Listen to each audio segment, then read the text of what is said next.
Hi there, it's Emily with Blackhawk County Extension and Outreach, and today we are at the Dick Young greenhouse readying our herb seed tapes for our plant sale this year. Find out how.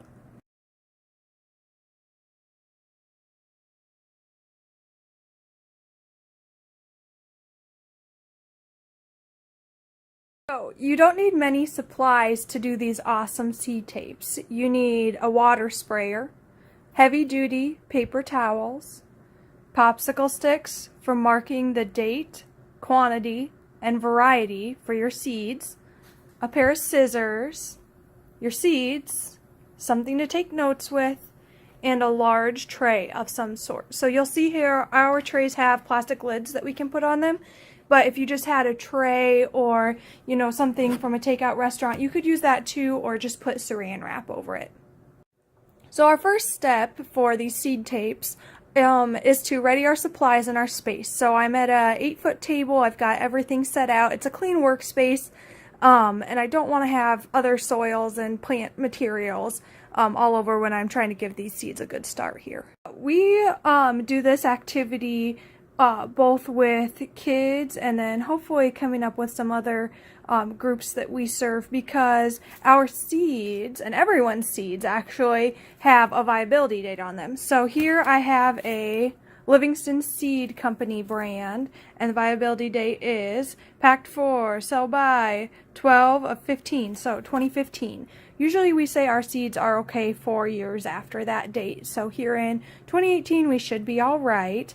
We do check seeds this way and start seeds this way for the viability, so this means whether or not these seeds are going to germinate for us, so we can plant them into larger pots and sell them at our sale. It helps us space seeds. As you see right here, there's about 1 inch between each of these cilantro seeds. So if we were to put this in a large or long pot or outside, those seeds would be exactly 1 inch away, ready for spacing. And then it also gives our seeds a really strong start because they're already sprouted when they go in the soil. So to start, I would take one section of paper towel and then I would cut that into 2 strips because we don't want to waste our towels and we really don't need that much width for these seeds to grow. So here I have my 2 strips, and then I just go ahead and I give them a little spray down here. It's okay to get a little bit of water on the table, it'll soak it up.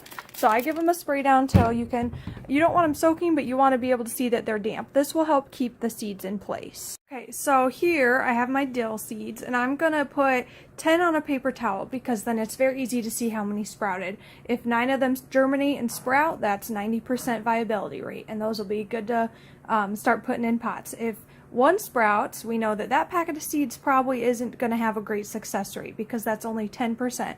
So we will start placing them here. They're kind of tricky when they're small, especially the smaller seeds. You might need a tweezers or something to get them into place. So I'm placing them about 1 inch apart, so I'll put 10 of these onto this paper towel. Okay, so now that I have 10 seeds here, I simply just fold over my paper towel, gently press it down because you don't want those seeds to lose their place, and then I go ahead and I spray just a little bit more because that water will evaporate, and this way I know exactly where my seeds are when they're going into my tray.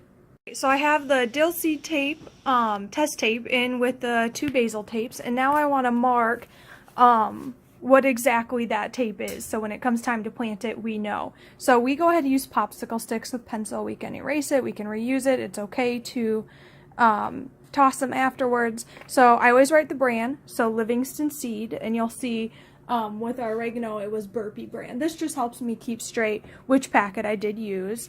This is dill. The date today is March 2nd, and then we'll go ahead and write, let's see if I can do this, 10 seeds were here. So we'll write 10 seeds. Okay, so once that label's done, I just gently place it in there. You don't want to cover your seeds with this marker because they do need that light, and that'll help them out. We don't want to squish the seeds. So care for this. You want to keep it moist. You can put it in the sun, but you just want to make sure it doesn't dry out and kill the seeds. You should probably check back within 5 days to a week, maybe a week and a half, and check them daily. Keep that seed journal. See how your progress is coming, and then once everything starts germinating, you can see your viability rate for this packet of seeds.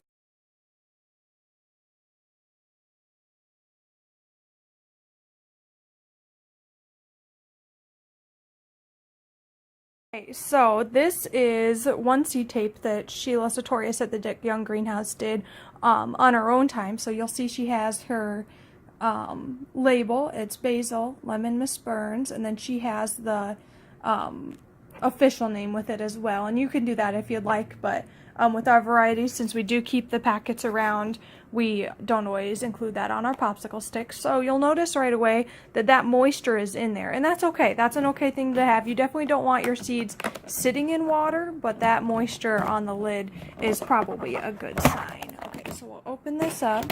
You'll see her seed tapes, and then when we open this, you can see what's germinating. So you'll see the seed has broken open and sent out the beginning of its germination stages.